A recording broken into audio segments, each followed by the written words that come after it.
so that we bring you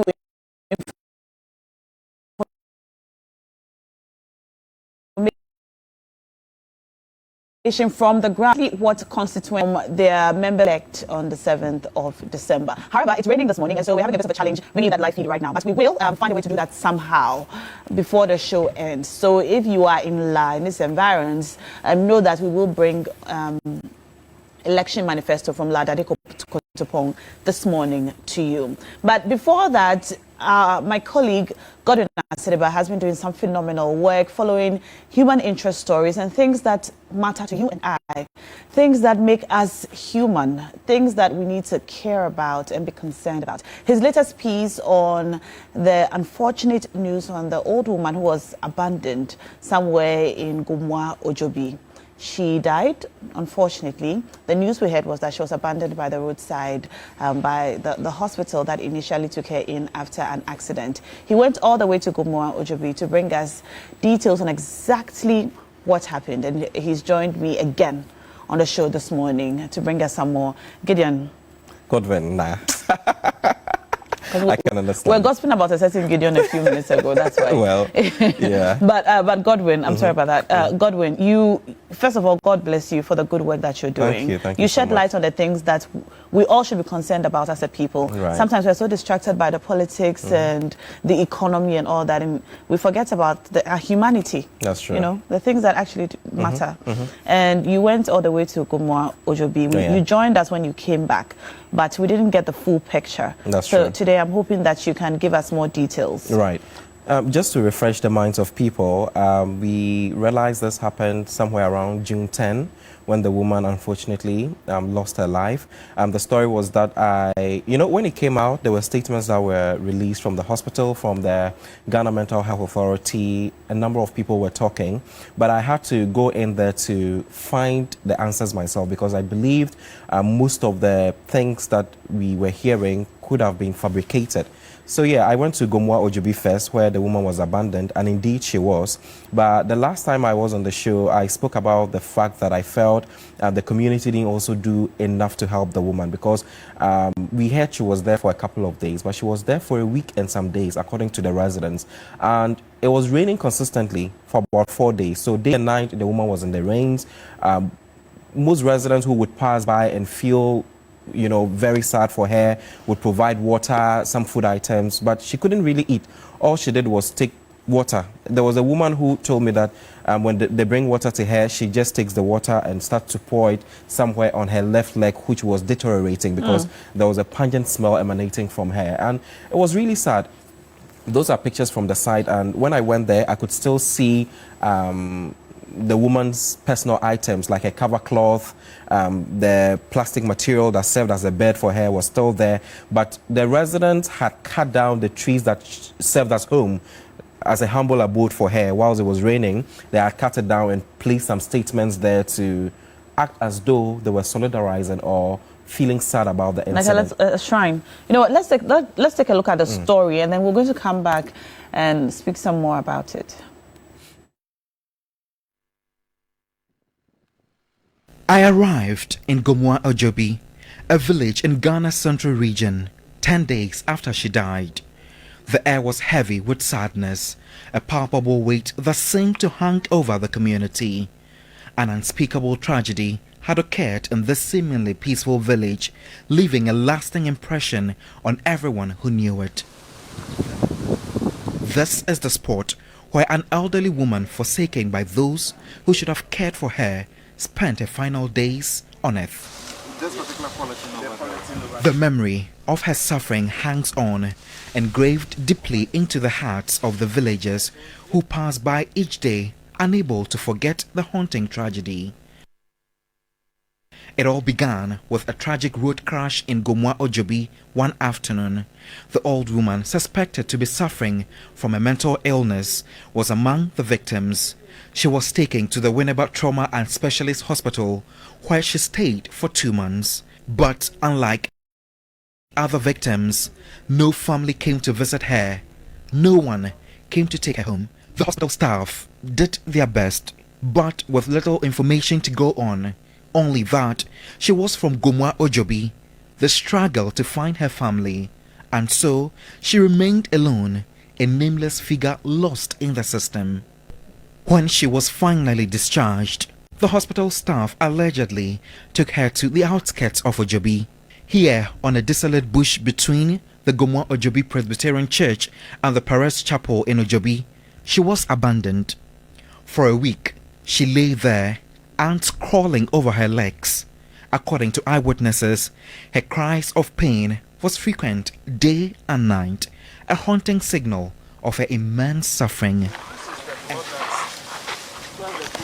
Eric Amwakobafo, a resident deeply moved by the woman's story, recounted to me what he witnessed. Day and night she was here. It was raining continuously for about 3-4 days, and she was still in it. Wow. She was in the rains.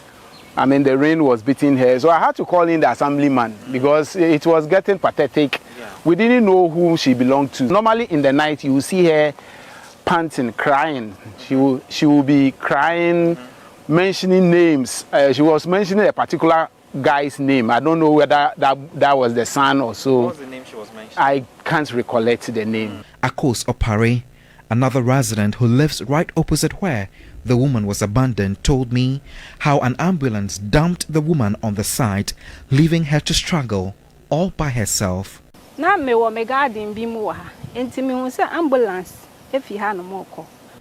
was in my garden when I saw an ambulance drive past. Seconds later, I saw it driving away, so I assumed it had come for a sick person.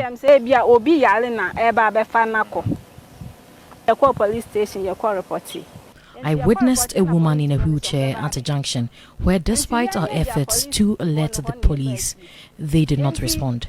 As evening fell, ants began biting her, compelling her to drag herself to the pathway for safety.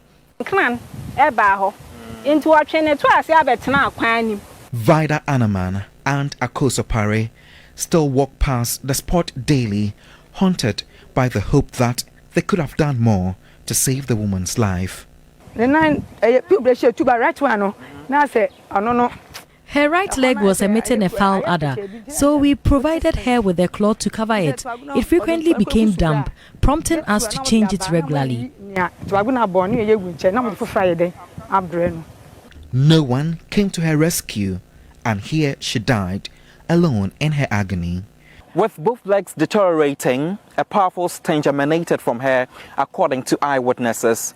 After a relentless struggle day and night for a week, she finally gave up her soul and passed away on June 10, 2024. The sight, as you can see, remains deeply affecting. Remnants of the woman, such as her tattered covering cloth, a plastic sheet that served as her bed, and other personal items are still scattered about. Residents, despite their efforts, feel a lingering guilt, believing they could have done more to help her before her demise. The assemblyman for the area, however, says he was concerned. We don't have social homes around. So this woman, we couldn't send her to a place where she could have been catered for. If we have these social homes in our district, I'm sure the social welfare officer could have easily sent her to that facility where she could have been catered for. So this should let we as a nation look at it and begin to discuss on some of these social problems which are affecting the nation. So I'm hoping that the issue will not end after the perpetrators are found and are punished. The outcry of the public was immediate and fierce. In response, the Ghana Health Service suspended the medical director of the Winneba Trauma and Specialist Hospital, Dr. George Pra, pending an investigation. A committee was also set up to uncover the truth within 30 days.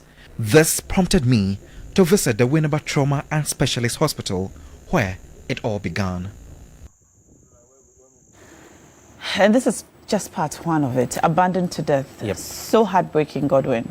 Yeah, so that was when I was just about going into the hospital. So when I went to the hospital, it was just quite difficult for me to know exactly what had happened, because you could tell the staff there had been cautioned not to speak to anyone at all who would come around to ask some questions. You're struggling to look at the pictures. Yeah. Yeah. But when I got there, yeah, I filmed from the emergency ward, went in there because the woman I lent was there, according to some patients, for about 3 months. So she was at the emergency ward before she was finally moved from there to the female ward because she was making the noise consistently at night and, you know, due to the pain and all of that. Some also raised concerns about the fact that she was abandoned because when other relatives were coming for their patients, she was just there. No one was coming to visit her and she was alone. It was later they realized that she had a mental issue due to how she was reacting. But then it comes to raise concerns about the fact that when patients like these visit hospitals and they don't have relatives, what should the hospitals be doing? Because for the Winneba Specialist and Trauma Hospital, which I believe is a very big facility, because you go there and then you see that this facility is an ultramodern one, which should be capable enough to attend to such issues critically. But this woman, clearly they knew, was mentally challenged, but they had to leave her there unattended to. And it was later, after this whole thing happened, that they had to be releasing statement on it. And mind you, if it had not come to the media, maybe we wouldn't have gotten to know that such an incident had happened. So when I got to the facility, I'd wanted to speak to someone who had shared a ward with her for that period of time to know exactly how the woman was treated. Because if they claim that she was making noise consistently and that was the reason why they had to move her from the hospital, then what could they have been doing to her physically? Because for you to make such a decision to move someone from a facility because the person is misbehaving, knowing clearly that the person is not feeling well, then you should be doing something, maybe physically, to the person. So the ward that I went to, I witnessed a woman who shared a ward with a woman, but she was also not a bit stable, but she was calm and she couldn't really say anything to me because you could tell she also maybe wasn't mentally stable. So I had to speak to a nurse anonymously because clearly she didn't know I was a journalist, and that was the reason why I had to make my way into the ward where she was admitted for the 3 days before they handed her over to the ambulance team. And she clearly spoke to me about the fact that indeed she was shouting at night. She became very aggressive and it was quite uncomfortable for them to get closer to her at a point because she will try to attack you when you come.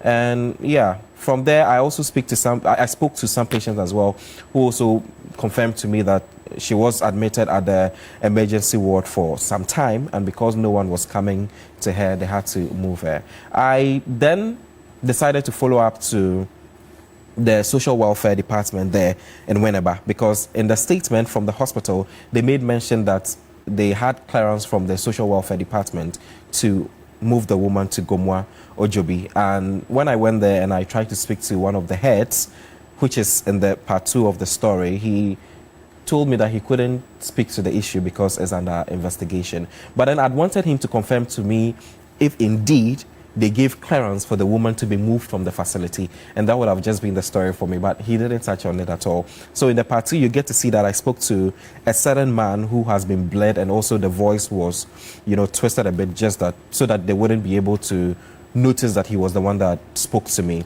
So yeah, the hospital declined speaking to me as well because I wanted to hear from the leaders. The PRO gave me the contact. I tried calling. He never picked up. Social welfare declined speaking to me. And it was just quite challenging to get most of the answers. And I was... Is there a psychiatric hospital in the region? For Gomoa, for Winneba, I am not really sure because I'm not really sure. Okay. I didn't try finding out, but mostly you will find the psychiatric hospitals in the capitals.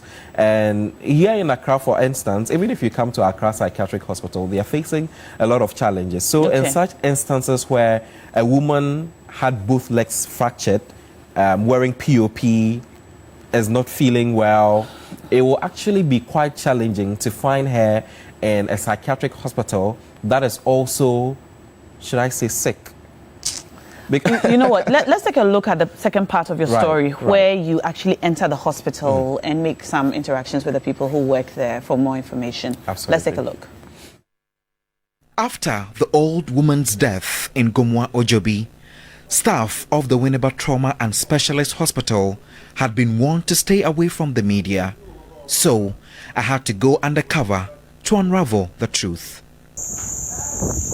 It was the following morning. I made my way to the female ward where the woman had been admitted before her discharge. One of the nurses on duty, who wished to remain anonymous, shared this with me. She was here with people. Okay, so it was literally full. It was not full, but there were patients. So she was shouting at night and disturbing as well. Yeah. We had to bring the other patients out and leave her alone. Here. Because she was just all over the place. But she couldn't walk. So that's the question. According to the nurse, the ward was entrusted solely to her. However, she seemed to be disregarded as she had grown aggressive. So is it like she was beating them or what? That's what I want to know. She was beating them. I get threats. She was threatening them that she would do what exactly? Not really anything, but they were just scared of her. So they all had to leave the ward for her alone. So she was here alone for how long? So she was here. For the time she was here. okay, that's like the 3 days. I see. Before arriving at the female ward, a similar incident occurred in the accident and emergency ward. A patient at the hospital had this to say. There was a woman who was admitted here, but no one came to look for her, so they took her away. Efforts to get the hospital to respond were unsuccessful. That's the number, okay. But where is he? Currently, as we speak, or where he stays. Yeah, where he is. That's what I do. But I've spoken with him, he said after. Okay, sure. Thank you. The Social Welfare Department in Winneba was mentioned as having authorized the discharge of the woman. I went there seeking answers. One of the heads of the department refused to comment. I have a vision for speak. I work with the coordinator, MC, and the regional director. Right. Yes, all those people I work, I report to all of them. So I cannot just, without your permission, I'm talking to. That's true. You see the problem. We just want to know if indeed an officer here gave a clearance that, oh, the person there should be discharged or not. That's the only information that we need. So maybe you can read about that about to be appropriate one. At this point, gathering accurate information for the story was becoming increasingly challenging as no one was willing to jeopardize their job.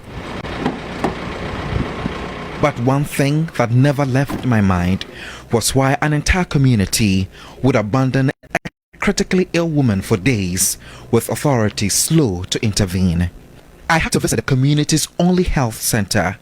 The deplorable condition of the facility almost moved me to tears. Male and female patients shared wards with resources gradually dwindling. The staff refused to speak to me, citing orders from higher authorities. The chiefs of the community believed that if they had a functioning health center, the woman's death could have been prevented. Committee for whom work a fun or by seeing what trauma was much trauma. When she died, we reported to the police and they came for the body and sent it back to the hospital morgue. The baby kind there are some very, very sad. Yeah, there are some outside. In emergency cases, deaths are increasingly being recorded within the community. Hospital management claimed they had directed staff to find her relatives, not abandon her, but the damage was done. The community leaders are now prepared to provide a dignified burial for the abandoned woman who passed away, as her remains were still in the hospital morgue as of Monday, June 24, 2024. Her passing is another reminder of the fragility of human life. The people of Gomoa Ojobi will never forget the old woman who was abandoned to die. Her story is a chilling reminder of a duty to care for the vulnerable among us. As investigations continue, we are left to grapple with the heartbreaking reality of her final days, hoping that her story will inspire change and ensure that no one else suffers such a cruel fate.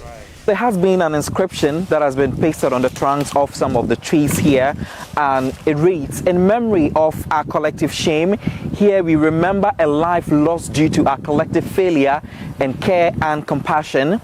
Let this place remind us to strive for humanity and beyond in all we do. Our humanity is our shared responsibility." And it is not just this tree, some of the trees around here and also the electrical poles all have those inscriptions on them. And this clearly indicates how most of the residents here regret for not going all out to help the woman who was abandoned here for days. Godwin Asediba, TV3 News, Gomoa Ojobi, Central Region. Godwin, you deserve a national honor. I do. You do.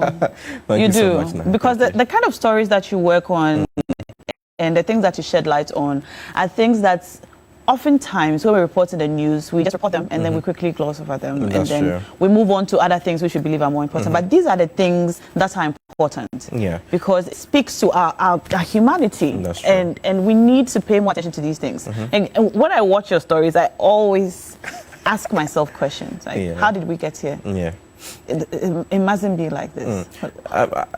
I always really feel very good when I do stories like these and then they get the attention. And I'm sure definitely usually when stories break and we jump on them, tongues wagging all over social media, and then it goes down, then we all forget. I realized this was an issue that was going down quickly, so it was something that I had to raise again because it shouldn't be happening to anyone. I mean, mental illness is something that can happen to anyone at any point. And it could be your mother, your sister, junior brother, anyone at all. And I don't think any of us would want to see our family member or relative find themselves in such a situation because it is really heartbreaking, you understand? So yeah, I realized it was something that I had to hammer on again for people to know that it shouldn't just die down. We know there are investigations on this issue. Like I said the other time, most people were saying that 30 days is a lot for the Ghana Health Service to, investigate, the committee that has been created to investigate on the case because this is something that had to do with negligence. You had a lot of people speaking to it. The hospital released a statement on it. You had enough facts to be able to investigate on this issue within a very short period of time. Why should you use 30 days? But then we are waiting on them. After the 30 days, if we don't get any answers, we'll know what to do again. 30 days. Yeah. So back to the story, I had to visit the community's health center again. And because I wanted to know, she was abandoned. And if she is abandoned, she should be taken to a place where she should have felt okay. Even if the chiefs couldn't take her to a very cool environment where she could have stayed around for some time before maybe being transferred to another hospital, at least the health facility or the health center should have been able to do something. So I went to the community's only health center, which is the Gomoa Ojobi Health Center. And it's a very small space, which is gradually deteriorating. One thing that really broke my heart that I've also realized that you are quite passionate about, which has to do with mothers, new mothers. And I went to their delivery ward, all their beds, wearing off, they were rusting. Imagine a baby is delivered and then something cuts the baby. Terrible. Tetanus and other diseases are really real. We've activated the phone lines, I beg your pardon, and we'd like you to call us and share your thoughts on this. And really, let's have this conversation. Why should this be happening in 2024? How did we get here? We have our first call on the line. Hello? Hello? Yes, sir. What's your name and where are you calling us from? Yeah, my name is Israel. I'm calling from Afie Nyamataiku. Thank you, Israel, for joining us. You're on air. Yeah. I want to say kudos to Godwin over there. He's been such a great guy, doing great stories since the time he joined the Media General. Yeah. We are impressed about some of the stories that he's doing, touching stories. And this, abandoned to death story is such a heartbreaking story. And we are no, it shouldn't be happening to people. The hospital must have done better of handling this case, and we hope the social welfare in the area will come and speak to this issue because it's kind of a heartbreaking story. So kudos to Godwin. Thank you so much. And thank you for calling, Israel. We appreciate your call. You can also call us and let us know what you make of this. And if you're in the area, actually, you're watching us from Gomoa Ojobi, we'll be happy to hear from you. All right, so give us a call. You were talking to us about the state of the health center. It's gradual. You know, they don't even have water flowing consistently. You get to the delivery ward, what do we call it? This is the basin where the tap, you open the water, usually when the baby is born, where they do the bath and all of that. It's all broken down. There's no water in the maternity ward. Exactly. It doesn't flow consistently. And that is according to the physician assistant there. I'm not saying that to put her into trouble, because she also didn't speak to me because she had gotten heads up from a bigger person not to talk to us regarding the state of the facility. And I don't know the reason why they don't always want to give us the answers, because I spoke to her off camera and I told her that imagine if you had the right beds for delivery, males, females sharing the same ward, something can happen. I mean, male and female in the ward, you don't know how some people think. One can rape the other. You can never tell. So I asked her and she was like, oh, she knows it's a great concern. It's a risk. And it will make their work a bit comfortable. Let's talk to this caller joining us from Kumasi. Hello. Hello. Yes, sir. What's your name? I'm Peter calling from Kumasi Tanoso. Peter, you're welcome. Talk to me. Thank you. I want to thank Brother Godwin for the good work he is doing. I would like to encourage him to do more on what he is doing. Thank you so much. And then going on to the medicine. The Winneba Hospital, the authorities at the hospital are to hold accountable for abandoning the woman which led her to early death. Maybe if the authorities catered for her, I don't think she would have died. So the authorities must be held accountable. Thank you. Thank you. Thank you so much. Thank you so much. I appreciate your call. You can also call us. The phone number is on your screen, or you can tweet at us with the hashtag TV3NewDay, and I'll read your messages as we go. We're interactive, so keep your messages coming in. Yeah, and that was a very good point he raised, that he believed that if the woman was moved to a health center, she wouldn't have died, which is actually true. Because you had this woman there lying for a week and some days with ants rolling all around her leg, and you could clearly tell that ants cannot move around you without biting you.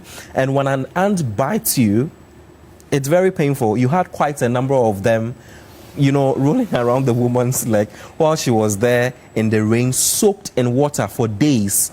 And she was smelling, according to the eyewitnesses there. So I tried thinking about it because I wanted to digest the whole issue. Mind you, this woman was in between two churches in Gomoa Ojobi, the Paris Chapel and then a Presbyterian church. That was where she was for some days. The eyewitnesses made mention that, they showed some concern. But let me not really delve into it because it has nothing to do with the church. It has everything to do with the church, because the church is actually supposed... The human beings in the church are actually supposed to be the first people who offer help to people who need it. That is true. The church is not for people who are whole and complete and don't need Jesus. The church is for people who are sick and dying and need help. And you know, there was just a particular picture that came out when people started talking about the story. That was after the woman died. But I had exclusive pictures from people in there. And when they left the woman there, she was naked. Oh dear. You know what? Let's talk to this caller and then you tell us some more about that. Hello? Hello, good morning to you. Yes, sir. Good morning. What's your name? Yeah, my name is Elias. I'm calling from Kumasi. Great to have you. Talk to us. Yeah, first of all, kudos to Godwin for a good job done.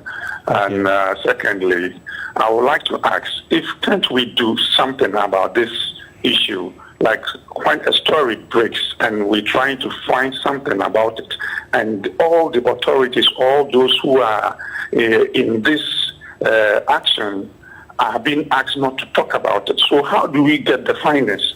You go to the hospital, they tell you don't talk about it. You go to the social welfare or social houses, they tell you nobody should speak about it. Yeah. So why should it be so Can't it be a directive that this is something that has taken somebody's life, and the authorities who are supposed to be in the care of this issue are being asked not to speak about it. So why are they there? Are they not civil servants serving us, serving humanity, and something that has taken somebody's life, of which you are supposed to be taking care of it? We are trying to get some findings from you, and you are being asked not to speak about it. And also, again, I would like to ask, so upon all these videos, all these pictures circulating around, are they telling us that the family of this victim, are they telling us that they did not see this video, they did not have any picture of it? Had it been like a government has donated about 1 million Ghana cedi to this victim to be taken care of, you could have seen that somebody would have come out, I'm a relative, I'm a family, I know her, I'm from here. But all these things happening, nobody came out to say that I know this woman. Yeah. I mean, it's a shame. It's a shame. This country, there are a lot more to be done about these whole issues. Thank you very much. Thank you. Thank you so much. So I'm obviously very upset about all of this. We all are. And we are glad that Godwin could at least bring us more information about what happened. Because when the story broke, there were more questions than answers. That's true. And it all raises concerns on the right to information bill as well, because it was passed on March 26, 2019 by Parliament after years of deliberations. And this is also to ensure that we journalists should be able to get the answers that we need, especially in times like this. And it's still very challenging. But must you put in an RTI request just to find out about the state of a health facility? They also don't want to speak out, because when they do, you would have someone at the top who will penalize them. Exactly. So the hospital has a public relations department. They do. Someone from that department should be able to give information to journalists. And the truth is, when these things come out, eventually these facilities get the help that they need. That is true. Because if you're suffering and you're suffering in silence, no one would know that you're suffering, and then you probably not get the help you need. Yeah. So I hope that we'll begin to look at things this way. You know, I always try to explain to them, to let them know that we are telling the story to get results and not to put you into trouble. But I can remember a story I worked on somewhere in Aplaku. And when I worked on the story, the physician assistant was penalized. And guess what? Some months after the story was done, an individual, came to renovate the entire facility, Aplaku Health Fitness Clinic. You can go there and ask the physician assistant there. They had a generator, because usually when women come there to deliver, sometimes when the power goes off, they use candles or torchlights to deliver. And after the story was told, even though the physician assistant was questioned as to why he allowed me into the facility, they got the results at the end. And I hope he was rewarded, even though I doubt that happened. And we have Joseph joining us on the phone lines now. Hello, Joseph. Yes, good morning. Yes, where are you calling us from? Yeah, I'm calling from Mapai. Thank you for joining us. Talk to me. Yeah, and I say good morning to Asediba. Good morning. For a wonderful work you have been doing. I think I've been following almost every documentary I have today, and I've been produced, and I'm very proud. And I know that you are lifting the flag of Northern Ghana very high. Thank you so much. Yes. Start to say this, that the very multi-party democracy setting, that was the beginning of our problems. No president got lost. Everything about the human being got lost. Our focus now is politicking, and dividing each other. I am older than the next minute is supposed to be, and I know how it was. But one party, multi-party democracy thinking, it's like we have lost our brains, we can't think well again. So I only pray and hope that when democracy is not practiced, it becomes dangerous and a military rule. And that is the focus of Ghana today. I watched that video and I was like, how? I don't know of down south that this part of our land, maybe somebody can bring that person to a house and take care of that person. I was like, why? How can a woman be? You just carry a woman be from my husband, go and damn the woman be somewhere to go and die. And we are saying we are investigating. What are we investigating? Now only pray that God will have mercy on our country. Amen. God have mercy on us all. Let me read a couple of messages coming in, and then I'll come back to you, Godwin. Good morning. Now, please tell Godwin that God bless him. I think there was a woman who first covered the deceased with a cloth, who I believe was among the ambulance team who dropped the woman off. All right. And Prince Henry from Koforidua says, in a serious state, the health minister should be sacked. And people answering some questions, people should answer some questions. But I can tell you that this story will just die a natural death and we'll all be mute. I'm really saddened by the story. How can we be so cruel to our fellow human beings like this? Proverbs chapter 29, verse 2. Godwin Asediba does deserve a national award, and kudos to the entire Media General team. And that's from Prince Henry, joining us from Koforidua. Godwin. Yeah, I'm actually really quite excited that a lot of people have come to realize some of the stories that we touch on. Usually, I would want to touch on stories that a lot of people do not really talk about, but the main aim is always to get a result. So when I work on stories and at the end they don't get the results that I am looking for, it's as though I haven't really touched on anything. But not to move away from the topic that we are talking about. Like I was saying, the Aplaku Family Fitness Clinic, it was renovated. When I went to the health center and I was trying to convince the physician assistant to speak to me, despite the order from above, she wasn't willing to. But I shared the pictures with someone, and the person was willing to buy them 2 new maternity beds. So imagine if the story was told for the public to see, someone would have really come to their aid. Yeah. But the chief for the community was really helpful because he had to drive me all the way to the health center. He tried to convince them to talk to us, but they didn't. But he showed some sort of concern there, and he raised concerns in the story that if they had a functioning health center, they would have been able to pick this woman there. The assemblyman for the area mentioned that a lot of people lose their lives because if there's a critical road crash where it has to do with humans' life, or when a woman is pregnant and they have to do a C-section and they would have to travel to a different place, it usually takes some time, and most of them end up losing their lives. He said that in the story. So in such a community, which is not really far from the capital, just somewhere around Winneba, should have a functioning health center. The chief mentioned that they have a vast, wide land that people can come in to help. They do have a lot of land. We could even tell from some of the videos that you put out. So they're hoping that they could get help soon. Well, thank you, Godwin, for carrying the story. And we hope that next time we hear about this place, it'll be good news. Right, absolutely. All right, just a few more messages before we wrap up this segment. Good morning, Na. If the woman in question was the mother of a doctor or any of the nurses at this facility, would they have treated her this way? What are the authorities doing to prevent this from happening again in the future? All right. My respect for Mr. Asediba. Allah bless you. And that's from Khalil Man, texting us from Wa. Thank you so much, Khalil Man, for sending that in. And that will be it for this segment. Thank you all for watching and for sending your messages. I see so many of them. Unfortunately, I cannot read all of them now. But we're going to cross over to Roland shortly.